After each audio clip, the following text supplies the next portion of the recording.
fear and anger, absorbed in me, taking refuge in me, many purified by the austerity of wisdom have attained to my state of being. This is what Shri Krishna is telling to Arjun. So if you look at here, Shri Krishna uses the word many, so many purified by the austerity of wisdom, to show that it's definitely not impossible to attain to his state of being, the state of being of God. He says that many people have been delivered from passion, fear, anger. Many people have been absorbed in him. Many have taken refuge in him. Many have been purified by the austerity of wisdom. And many have attained to his state of being. So one by one, look at it. In this one verse, Shri Krishna has shown the complete way in one can attain him, in which way one can attain God. How can one attain God? It's said in this one verse, and Shri Krishna shows us the 4 steps to attain God in this verse. The first, what is it? Delivered from passion. Delivered from passion and ego. Second, to be absorbed in God. Third, take refuge in God. And the fourth, to be purified by wisdom. So the 4 ways, 4 steps to get to God. Hi, there's a handout. So when these 4 happens, then the 5th step of attaining God happens by itself. We're on verse 10.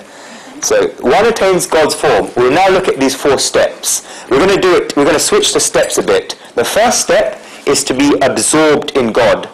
Commentators of the Gita define this as keeping in one's mind God and great personalities, saints, wise people that are divine.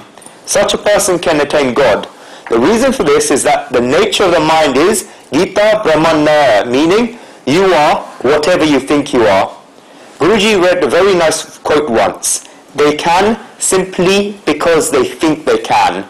Everything that people achieve in life, or whenever they are successful, is because of one reason, and it's that they think they can achieve it, or that they can be successful. Every language has this beauty, and this is the beauty of English.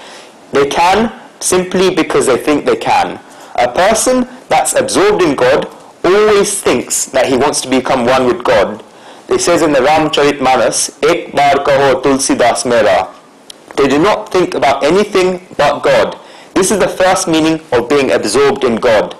The second meaning is to behave like God. Therefore, one can only think, not only do you have to think about God, but you have to behave like him. One must make the actions mirror that of gods, great personalities, or anyone else that's divine. They keep checking at every step what God's behavior is like and what their behavior is like. Where they can find faults in their behavior, then they can immediately correct it, because then only when you compare your behavior to someone else's can you find faults in it. When you compare yourself to the great, then you can find out what your mistakes are. When you correct those mistakes, then you become pure because that fault has gone away. One who gets slowly more and more purified has his whole viewpoint changed and sees God in everything in the world. One then becomes absorbed in God. Such a person looks for the good in everything and looks for the good things in everyone and finds faults in himself. By looking at the good qualities of others and taking out the bad qualities in herself, she becomes purified. Her attitude is one of seeing good qualities, and she can only see the good things. That is why she sees God everywhere in the world. One time in the Mahabharata, Dronacharya was a teacher of the Pandavas and the Kauravas. He was called both Yudhishthir from the Pandavas and Duryodhana from the Kauravas, and told them that he's going to give them both a test. He told Yudhishthir to go around the town and bring back the person who has the most faults. He then told Duryodhana to go around the town and bring back the person with the most good qualities. Both went from the Guru's ashram, from Drona's ashram, beginning of the day, and they came back in the evening. Drona asked Duryodhana to tell him who was a person who had the most good qualities in the town. Duryodhana said that he's standing right in front of you because I met everyone, but I found a fault in everyone. I therefore thought I was the person with the most good qualities, and therefore I came back to you myself. Drona then asked Yudhishthir to tell him who was a person who had the most faults in the town. Yudhishthir said, Guruji, that's the person standing in front of you, because I saw at least one good quality in each and every person I met in Hastinapur, and I thought that I wanted to learn something from each and every one of them. I therefore thought that I was the one with the most faults. That is why I didn't bring anyone else but myself. Dhruv considered himself as having a lot of good qualities, and Yudhisthira considered himself as having a lot of faults. The difference between these two was that whenever Yudhisthira saw someone in the world, then he'll try to learn something from them, about how he can correct his faults. Therefore, he looked for the good qualities in people. He'll therefore get rid of those bad quality and incorporate the other person's good quality. There is something to learn from each and every person in the world. That is why you should think about God and worship God. This is the state of mind you should have when worshipping God. Theodore Roosevelt, who's heard of him, became a president of America, and he always used to keep a picture of Abraham Lincoln with him. Whenever he went, he would just keep a picture of Lincoln with him. People asked Roosevelt why he kept this picture with him wherever he went. Roosevelt said he has a lot of respect and admiration for Lincoln. Lincoln was the president of America, and now Roosevelt is the president of America. Whenever there was a problem for Roosevelt, or a difficult situation where he couldn't find the problem, then he would look at the photo of Lincoln. He knew about Lincoln's whole life and his biography. He knew Lincoln's thoughts and his philosophies.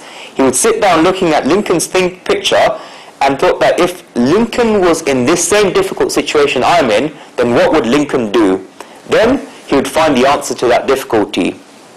When Guruji read this story, then he realized why we keep God's picture and God's idols in our houses. Why should we remember God? Why should we keep such a nice idol of Shri Krishna or Ganesh in our houses? We put such a nice light there. When people come to our houses and we say, look at what amazing idols we have. Is that why we have idols? It's not for showbiz. Then it's because we sit in front of God's idol every day and think about what God did in his life and what his divine plays, his Leela, were like. That is why God takes an incarnation, an avatar. An incarnation is nothing but an exemplary life. God takes an incarnation to show us what precedents has God set and what examples has God left for us. It is for what we have to become in our lives. When we think about this and we make our lives like that. That is why we sit in front of the idol. I can say from my experience, and Guruji says from his experience, that you will understand Shri Krishna's life from its truest meaning. That is why we say the mantra, Krishnam Vande Jagat Gurum, meaning Shri Krishna is the world's Guru. This is not something to mechanically repeat, but it's something to do with experience. Guruji always used to get asked why we say Krishnam Vande Jagat Gurum. It's because we have this experience. Shri Krishna's life is so broad that whenever we have difficulties in our life, then if we have understood Shri Krishna's life in its correct meaning, and not the miracles and the fights, and Shri Krishna's spiritual philosophy in its correct meaning, then it will help us. Shri Krishna's life is given in the Srimad Bhagavad, and his philosophy is given in the Bhagavad Gita. When we have digested the correct meaning of these two scriptures, then they flow into our blood. Guruji can say from experience that when you have any difficulty in your life and sit in front of God's idol and think about if Shri Krishna was in this difficult situation, then what would he do in the situation you are in right now? You would get your answer. And the answer you will get will be the great answer. Our limited mind, knowledge, information cannot give the decision that Shri Krishna can give. That is why we have idols. But I'm using Shri Krishna as an example. It could be any form of God. What one does, when one does this, then they behave as if God will behave. Psychologically speaking, what happens that whenever you're in a difficult situation and you say that is your problem, then therefore you have worn that hat of mine. When you wear your own hat, then you are an involved party. When you become an involved party, then your thinking becomes limited. Emotional barriers and selfishness comes into play. But when you think about what Shri Krishna would do in that situation, then you're in that problem, then it becomes Shri Krishna's problem and not yours. Psychologically, you become an onlooker.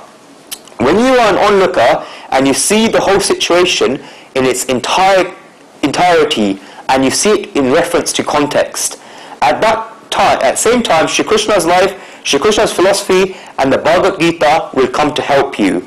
If you think about what God would have done, then you have to think in terms of God. If you do this, then such divine thoughts will come to you as raw materials that the decision you make will be the correct one. When you say that it's your own problem and your own difficulty, then only your intelligence and your experiences can help. When it is Shri Krishna's problem, and then Shri Krishna's intelligence and experiences come and help you, and this will always be the greatest option. You'll get that perspective to this problem. A person who is absorbed in God always thinks about God. He removes his faults and he becomes purified. He sees the good qualities in everyone, and therefore he sees God in everything in the world. He becomes absorbed in God's qualities. When one becomes absorbed in God, then he can never become weak. He can never become hesitant. He can never become despondent. Great saints say that it is not possible for someone to read the Gita, then start crying over life. It is impossible. One who has digested God's thoughts cannot sit down and start crying. Some people say that you see are always crying. You will ask them what is wrong, and they say they can't do anything. Their faces are just like that, frowning. It's not their face, but it's their nature that's like that. They only see the negative side to the problem. So the first step in this verse to attain God is to become absorbed in God. Second step is to take refuge in God all the time and in every place. You will only get better if you take refuge in God. You must have full faith in this, as God himself says, Anyaschinta chinto mam yajna pariyupashate tesham nitvaya yuktanam yogakshevam yasham. That's the second step, taking refuge in God. The third step is to become delivered from passion, fear and anger. In this word, you see, the first word is, the word to be delivered from passion is vitarag. The word to be delivered from fear, in the first line, vidbaya, the middle. And the word to be delivered from anger is vitakroda. So it's vitaraga, vitabaya, vitakroda. The word vitarag is very important in Sanskrit, and it means delivered from passion. One needs to be free from all three of these things, from passion, fear and anger. There are two states that we know, is rag and vitarag. Rag means attraction, and virag means repulsion. Shri Krishna uses a third word and gives it a third dimension, vitarag. Either you run towards a person, object or thought, where it is rag, attraction, or you run from the opposite direction for them, where it is virag. Shri Krishna uses the word vitarag, meaning that one should not keep running around because of these things. In the Jain religion, the word vitarag has a lot of importance. One can only become pure when they become vitarag. One has to stop running around and become steady. Vitarag means delivered from passion. It's not attraction, it's not repulsion, it's beyond attraction. That's the difference. Understand that these objects are worthless and you don't get pulled by them. It's not saying no to the utility objects, but you don't get pulled by them. The objects are not for you. The objects are for you, you are not for the objects. This is vitarag. For example, the food is for you and you are not for the food. Guruji remembers a very nice event from Yagnavalkya's life. He was an ancient rishi in ancient India. He had two wives, Katyani and Maitreya. He had a lot of wealth and decided that he doesn't want to live in Sansar, the material world. He reached the latter stages of his life. He wanted to go to the forest and perform penances. He wanted to live life for society. When he decided this, then he called both his wives. He made them sit down and told them that he has a lot of wealth and he wants to give it away to them both. He told them to decide who wants what. He said that he would give them whatever they wanted and then he would go to the forest. Katyani was a common wife and told them what she wanted. Yagnavalkya asked Maitreya, the second wife, if she had any problem with this. Maitreya said no. Yagnavalkya asked Maitreya if she had any problem with this, and Maitreya said no. She gave the majority of the things away to Katyani and the rest to Yagnavalkya. Maitreya said a very nice thing in that she said she doesn't want to take any rubbish. Yagnavalkya thought that she must be saying this because all the nice things that had been given to Katyani and that the things that left for Maitreya must be rubbish. Yagnavalkya told Maitreya that he only gives the good possessions to Katyani when she agreed to do so. Maitreya said that it's not a question about this, because whatever he had given to Katyani was right, but she thought that all the possessions were rubbish. She asked Yajnavalkya why he was asking her to give things that he felt like throwing away. Yajnavalkya was leaving these things, yet he expected his wives to keep them. Yajnavalkya said that these possessions were nice. Maitreya replied that if they were nice, then Yajnavalkya would enjoy them with her. They were husband and wife, and therefore they could enjoy them together. If the things were good, then they could enjoy them together, and if they thought the things were not right, then what would be the use for them? Yajnavalkya was virag, repulsed from objects, whereas Maitreya was vitarag, free from passion. That day, Yajnavalkya realized that she was at an even higher level than him. That is why Yajnavalkya told Maitreya to come with him to the jungle. They left all the wealth to Katyani. Vitarag is a very specific thing. Many times people find repulsion from objects to be the same thing as being free from passion. They are in fact completely different things. The acid test is, Vitarag is all about steadiness, whereas there is no steadiness in virag, which is repulsion. Virag can sometimes become vitarag. When a person that is repulsed from objects attains steadiness, then he can become free from passion. Thinkers give another example. Buddha had a pupil, and whenever they had an initiation, then they would have to walk around together. But during the monsoon season, which lasts for about 4 months in India, they had to stay somewhere. This was the rule in all religions, be it Buddhism or Jainism. They got invitations from everywhere. This one pupil got an invitation from a beautiful prostitute in the town to stay at hers. The people told her that he would go to ask Tathagata, Buddha, and if he said yes, then Buddha said yes, he would definitely stay. She asked him whether he would not stay if Buddha didn't give him this permission, because this woman had attraction for that disciple. She wanted to bring him back to the material world. The people told her that he had a code of conduct, and therefore he had to go and ask Buddha. He told her not to worry, and he went to see Buddha. The pupils were discussing where everyone would be staying during the monsoon season. This pupil told Buddha that he got an invitation from a prostitute in the town, and he asked for his permission to stay there. Buddha told him to go there. As soon as Buddha gave him this permission, then all the pupils' eyes went wide. They thought, what is Buddha saying here? How could Buddha's pupil stay at a prostitute's place during the monsoon season?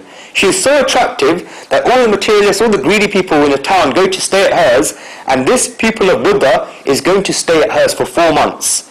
Buddha should not let her go. Buddha asked them, why are you worrying about this? Because this is a matter from me and the pupil. If he goes there and breaks the rules, it's just me who loses one pupil. Why does it affect you? I will let him go. Some people told Buddha that he was setting the wrong precedent, as people will come in the future and they will all want to do this because one pupil has already done it. Buddha said, I'm already only saying this to one pupil. I'm not giving everyone the permission to go. I look at the individual person. One other person might come and ask this from me, and I might tell him no. The people went there. The other people spent their time in holy places preaching. Every night when the peoples met, they would be talking about what the other people must be doing living with that beautiful woman for 4 months. People would have come past that house and said that they heard music and dancing taking place, and that people inside must have been listening to it. Another said that he saw the people wearing fancy clothes, even though they were told to wear simple clothes.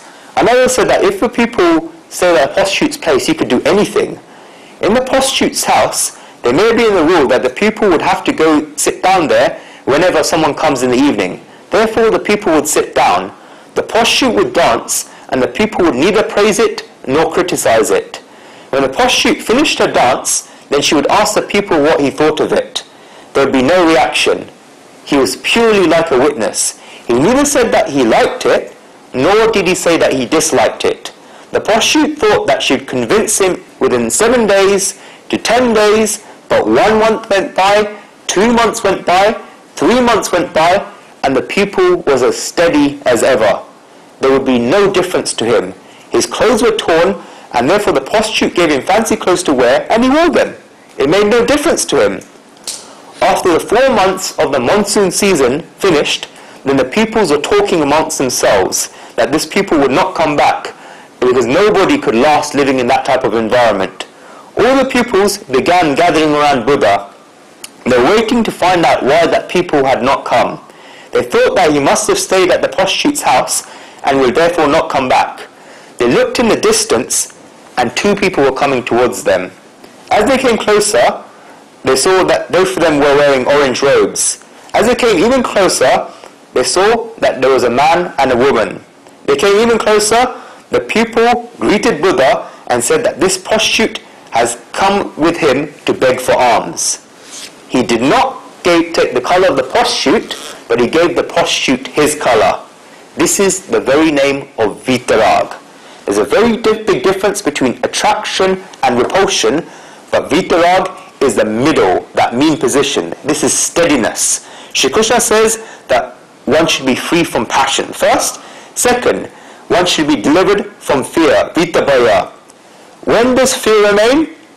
If anger goes away, and that's because it's fear, the reason why fear remains, it's not one fear goes away, but one becomes free from fear. For example, if a person is in a room and there's no snake, then he still has a fear of snake, but it's the fact that the snake's not in the room that he's saying, I have no fear. But as soon as that snake comes into the room, that fear of the snake arises. This is deliverance from fear when you don't have the fear when the snake is in the room. It's not when the fear, there's no reason to fear arises, but you are completely free of fear. That's the difference. Next one, you have to be free of anger. So you've got vita raga, vita bhaya, vita krodha. One should be free from anger. When does anger remain? If anger goes away, then it's because, how does anger go? It's because when anger goes away, it means that craving goes away. Anger is nothing but the shadow of intense desires. Fear and anger goes away when there's acceptability. When someone accepts something, then he will be delivered from fear and he'll be delivered from anger. So that's delivered from passion, fear and anger. Vitaraga, bhaya, krodha. The fourth step is to be purified by the austerity of wisdom. What is austerity? Anyone know? What's austerity? Go on. Any guesses? Is it fasting? Starvation? I'm not an opponent to fasting. Fasting has a divine meaning. But austerity does not just come from starving oneself. As the root of austerity is to tolerate sorrows. This is to tolerate sorrows that are avoidable. Why? When you want to achieve something, then all the difficulties and sorrows you have to go through are austerities that were avoidable. You could have avoided those difficulties, but you wanted to achieve a goal, and therefore you will accept them. This is an austerity. One must accept these difficulties with the austerity of wisdom. The austerity of wisdom means a total understanding. This is when a person becomes purified. Such a person, it says in this verse, attains to God's state of being. He can then see God's form. He becomes a living form of God. Who knows where God is and what He is doing, but when you see such a person, then you get a vision of God in him. It's not possible to everyone to shake the king's hand, let alone talk with him in one room. It's not possible for everyone to even eat with the king in the dining room. But if the king is standing on the balcony, then some people outside might see him. They realize who the king is and what the king looks like. In the same way, it's a very, very high level to be able to shake hands with God, let alone talk with him in one room. But if you see such a person, then consider he has attained God's state of being. He becomes a living form of God. He becomes an image of God. He becomes a window through which God looks. God's divine flames light within him. You see a smile of satisfaction on his face because he has attained God's state of being. You see the happiness on his face. When describing this, a great saint has written, Yadadam prasada sadadsanam, meaning his face is like a house of happiness. Because it is a house, his happiness is steady. What are our faces like? We rarely have this happiness on our faces, and when we do, they come and go so quickly, like a train passing on a platform. It never lasts. Whereas this happiness lasts on the faces of great personalities. You look at their faces and you see this happiness. If you have a worry, then you see them for 10 minutes and all your worries go away. You don't even need to ask them a question, because just by looking at them, your worry will go away. The person's vibrations just change you. Consider that there is a divinity about him. Our scriptures say that once one has taken these 4 steps and then attained God's state of being, then their life will become a blessing. Otherwise, life will be a waste. Why have we been given this life? It is to attain God's state of being. God has given us this life so we can reach to him. That is why he's given us our beautiful bodies, our intelligent minds, our feelings, and so on. Ask yourself, when you went to ask God, whether you went to ask God to give these things to you. Did we ask God to give us this mind, this intelligence, this body? We did not ask for it. It was only then it came, then we realized it was there. Therefore, we have not asked God for this body. He has given this to us. If it had been given to us, then it must have been a reason for it being given. Otherwise, why would he have given this body to us? There must be a reason, and that is why he has given it to us. What reason could it be? Our scriptures say it's so that we can attain to God's state of being and go near God. Guruji often gives an example for this. If guests come to your house and there's a child of 4 or 5 years of age, and that child comes and sits there, you would ask that child how he's doing and what he's doing. The child doesn't say anything. You ask the child to come near them. The child says no. You go and bring the chocolate from the fridge and give it to the child. Why have you given that child the chocolate? Because the child has come to your house and you want to lift it up and you want to play with the child in your lap. That is why you have given the chocolate to the child. In the same way, we have come to this world and God has given us a nice body, mind and intellect. God has given this body to us for the same reason, that we can come to him. In another birth, we may have been incredibly poor. We may have had a lot of hard work to do just to get a piece of bread. Therefore, we may want to tell God that we have to work from morning to night just to get a piece of bread, and we may have asked that he gives us some wealth so that we can practice our devotion towards God. God says that if wealth is holding us back from practicing devotion, then he will give us wealth. When we get that wealth, then what do? There are some children that if you give chocolate to them, then they'll take it and run far away.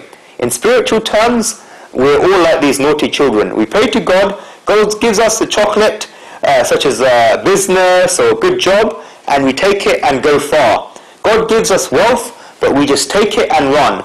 God gives us fame, and we just take it and run. God says that he gave it all to us so that we can come closer to him. He has given us this body so that we can come closer to him. When you sit with him and you absorb your mind on him, then life can become successful. Imagine that you go to meet Chaggan Lal for some important work at 7 p.m. and you have given him this time. You reach his house at 7 p.m. and his wife says that he's not at home. She asks you to take a seat and gives you some water. It becomes 7:15 p.m. and Chaggan Lal still hasn't come home. His wife comes and asks if you like some tea. You have to wait and therefore you ask for some. You drink tea, it becomes 7:30 p.m. He still hasn't come. You then have some food to eat. It becomes 8 p.m. He still hasn't come back. The time is running out and you can't sit at this house very late. So therefore you say you're going to depart. You're walking down the road and you see one of your friends. He asks you where you went and you say you went to meet Chaggan Lal, but you didn't turn up. You say you ate some food, had water and tea to drink. However, you did not go there to eat food and drink water and tea. You went there to meet Chaggan Lal. However, you didn't meet Chaggan Lal, therefore no matter how much you ate, how much you drank, you didn't achieve your purpose. In the same way, we come to the world that's God's house to meet God. But if we don't meet God, then no matter how much money we've earned, how much houses are built, how many cars we drove, or how much fame we have, these are all just snacks and drinks. We have not come here for big house and cars. This is why a 75-year-old or 80-year-old man thinks that he hasn't achieved his purpose and has wasted his time. He was unable to do what he wanted. We have to attain God's state of being. One who wants to apply these teachings of the Gita in their lives must ask themselves questions of the 4 qualities in this verse. The 9th and 10th chapters of the Gita are very important. You must ask these 4 questions every day. First of all, do I see God in everything in the world, or do I see different people, and objects in the world? First question, do I see God in everything in the world, or do I see different people and objects in the world? The day when you can see God in everything in the world, then Siyaram me jab jak jai karuna param jori jugapai. You may have seen in Murari Bapu's kathas. You should be able to see God in everything in the world from your heart. This must be your words and not the words of Tulsidas Ji. If this is achieved, then you have walked on the first step to attaining God's state of being. And you must prepare to be able to achieve this state just like you do for examinations at school. At least once a day, make a habit of seeing God in something in this world. Whenever you see any object, then worship God in it. If someone comes round to your house and brings you flowers, then when you put the flowers in a vase, then see God in those flowers. God resides in those flowers as well. Just one time in a day, search for God in something. And even better, find something new and different every single day. Try to attain God's state of being. See God in a child's smile. Try to hear God when a bird is singing in the morning. Worship God when you see the sun rising in the morning. Find something new each day. Then increase the frequency of this. Try to find 2 things in one day where you can worship God. Then do it 3 times, in the morning, lunchtime, evening. By worship, I don't mean the idols in the temple, but in the objects and people in the world. This is the God that resides in everything. And then one will be absorbed in God. Manmaya is when you see God in everything, and Manmata is when you have a desire. Decide whether you want to be Manmaya or Manmata. Who is making you dance? Is it Vasudeva, who is Krishna, son of Vasudeva, or is it Vasanas, desires? Vasudeva or Vasanas? First question. Second question, in life, do I take refuge in God or do I take refuge in others? Ask yourself who your boss is. The more bosses you have in this world, then the less you can be absorbed in God and the less you can take refuge in God. This is because the more bosses you have, then the more people you have to make happy. If you think that you will get happiness from this person or from that person, or that they will make your life better, then the more such bosses you have, then the more people you have to make happy. In making all these people happy, you lose possession over yourself. You have no opinion, you have no face. If your only boss is God, then you only have to make God happy. If you do any action, then ask yourself if your boss in your heart will be happy, because God resides in your heart. If your God will be happy, then you can tell the world whatever you want. I'll tell you one thing, that it's very difficult to keep your bosses in the material world happy, but it's very easy to keep God happy, and I don't understand why people find this hard. People get it the wrong way around. They think it's easy to make people in the material world happy, and that it's difficult to make God happy. In reality, it's very easy to make God happy. If you give authority to your heart, then you'll be immediately able to make God happy. Humans themselves are unsteady, and therefore, to make them happy, you have to become unsteady and insecure yourself. Human beings are insecure. To make them happy, you have to be insecure yourself. God himself is secure and steady, and therefore, if you make him your boss, then you will become steady and secure yourself. It's very simple to understand this. On the one hand, you give yourself permanent employment to a person that's temporary. On one hand, you give yourself permanent employment to a person that's temporary. On the other hand, you give yourself permanent employment to a person that's permanent. If a company nationalizes and you become a government servant, then there's no worries. You can spend your whole life like this. The government's a very big employer and is always around. But if someone is sitting on a bench on the road selling items for £2 and there's a child working for him, then that child has a lot of tension. How will this person's business of £2 last? If a policeman comes, then that person will have to run away with all of those things. The child would have to run along with him. Where is the steadiness in this? Think about who your boss is. Think about who your boss is. Someone in the world, or is it God? Akbar was once sitting down to eat and aubergines got served. It was cooked very well and Akbar praised the cook. People asked him what he was talking about, because today's vegetables are today's vegetables And what he did, as soon as Akbar started praising them, Birbal started praising them, said, there's nothing in the world like these aubergines. These aubergines are nectar. These aubergines are so fantastic. The cook heard that Akbar liked the aubergines, and therefore he cooked them the next day. Akbar said he liked them again, and Birbal said once again, there's nothing in this world like these aubergines. Everything else is rubbish. These aubergines are the best. The cook heard this and made the aubergines the next day. The fourth day, the fifth day, the sixth day. Birbal kept praising it. On the seventh day, when the aubergines came, then Akbar got angry. He asked why the aubergines were made on the day as well, and the cook was not making anything else. He looked at Birbal and asked why they were made every day, and Birbal started calling the aubergines poison. He said, these aubergines are rubbish, don't make them. Akbar asked Birbal why every day until now he had said that aubergines were the king of the all vegetables, and now he's calling them poison after Akbar criticized them. Birbal gave a very nice answer. He said that he was his servant and not the aubergine's servant, and therefore he would do as he said. If Akbar said that the aubergines were nice, then he would also say they're nice. If Akbar said the aubergines were not nice, then he would also say the aubergines are not nice. What I'm trying to say is, who is your boss? Who have you made your boss? If you make people in the world your boss, then you will be in Akbar's position. Who is your boss? Is God your boss? And are you taking refuge in God? Third question. Am I pulled towards objects and material enjoyments? Do I have any feelings of fear in me? And do I have anger in me? Or have I become freed from all of this? Third question. Am I pulled towards objects and material enjoyments? Do I have any feelings of fear in me? And do I have any anger in me? Or have I become freed from all of this?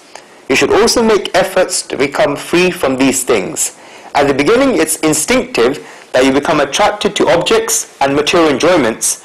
Therefore, slowly make efforts in not being pulled by one thing at the beginning. See it with a steadiness. If you see a pink rose and you have an urge to break it and put it on a woman's head or on a man's coat, then the desire to break that rose will arise. It's nice, but you don't need to get it. You don't need to go to the other extremity either. It's not a useless thing. The rose is a nice and beautiful thing, but it is right where it is. You don't need to run after it or run away from it. This is an experiment and an exercise. Become steady over time and observe objects with this attitude. There are so many different types of fears, and if you do some analysis, then you'll find many small fears. If you told someone that you meet them after work at 9 p.m. and that they should wait you by traffic lights and it's greed, then when you leave, then you have a fear about whether they'll be there or not at 9 p.m. What if you reach and they're not there? What if things go late? What if there's a lot of traffic? You start chattering so much in your mind. Become free from all these fears. We do not know that they eat us up inside because this creates a sense of insecurity. You have decided it and it will happen. If it doesn't happen, then will you be able to change it by being fearful? You cannot do anything about the other person. Why are you creating feelings of fear in your mind? In order to win over your anger, you should make efforts so that when a certain event arises for you to be angry, you will not get angry. If you obey everything and do not get angry, this will not work. You must be in a position where an event arises for you to get angry and you do not get angry. A person went to the Himalayas to become free from anger. He lived there for 7 or 8 years alone in that cave. He didn't get angry for that whole time because there was no one to get angry on. He decided he had not gone angry for all these years, and therefore he went back into society. He was walking down and he met some saints. He told them where they were going, and they said that they go to Kumbh Mela in Prayag, the big gathering of saints that happens every 12 years in holy places in India. It comes once every 12 years. The person thought they'd been away from the world for 8 years, and therefore he decided to go to the Kumbh Mela before he would go home. They arrived at the Kumbh Mela, and there were very big crowds of people. They were going to bathe in a river, and someone's foot fell on stepped on this man's foot. Immediately he got angry and asked the person, "Can you not see?" Then he began a rant. At that moment, he realized that the snake inside had awakened, but he was sleeping until now. The reason for this, he had no reason to wake up until now. As soon as the stimulation came, then the reaction was ready. The meaning of this was the fact that the reason why he didn't get angry until now did not mean, it meant that he had not won over, it didn't mean that he had won over his anger. Being truly free from anger means that you don't get angry when the event for getting angry arises. If you press everyone in your house that they can't oppose you, and then you don't get angry, then there's not much meaning in this. You have to be in control, so the situation for getting angry arises, yet you do not get angry. The bliss of this is another thing altogether. You have the satisfaction over time in seeing that this getting very angry 5 years ago, it was needed for you to get angry, but it had no effect on you. The bliss and satisfaction of this is called being delivered from anger. This shows a change in you. You have to make efforts for this. Then you reach a state that whatever has to happen just happens and you never get angry. When you become delivered from passion, fear and anger, then you achieve the necessary stage in this third step and are ready to go on the fourth step. Fourth question. Is my life being purified by the austerity of wisdom? Are you doing something to attain wisdom? Are you taking difficulties into your life, or are you getting lost in a lap of luxuries? Have you worked hard for anything? It's not because you have to do it, but because you should do it. Did you suffer under any difficulties for the right cause? I sit down to eat at 11 a.m. every day, but sometimes I don't eat then. Yet sometimes I still get hungry at that time. What I do is to give the food that I would otherwise eat to someone else, and is my goal that nobody else in society remains hungry. That is why I do this. I remain hungry. This is an austerity. When one successfully completes these 4 steps, then Shri Krishna says in this verse that he attains to Shri Krishna's state of being. People should do this exercise of questions every day. End of this verse.